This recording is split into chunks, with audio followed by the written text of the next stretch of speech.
I don't know. You ask me that maybe in 4 or 5 years' time if I'm. I'm asking you now. Well, now at the moment, absolutely, definitely not. You know, we have a leader in Enda Kenny who not only Let's was. say a vacancy arose. But it's the last thing on my mind at the moment.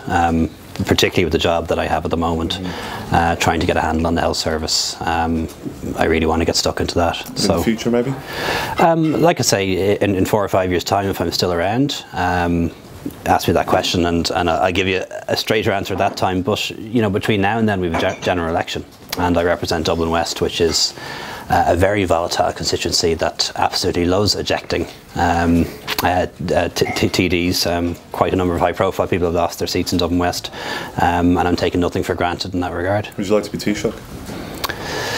Well, that's kind of the same question, isn't it? You'd hardly want to be leader of the opposition. Who'd want to do that? So you'd much rather be Taoiseach than you? I'd much rather, first of all, try and do as good a job I can as Minister of Health, and if the people of Dublin West want to re-elect me to the next stall, then I'll think about it then. But I absolutely guarantee you the kind of stuff that's on my plate at the moment in health, personal ambition is the last thing on my mind.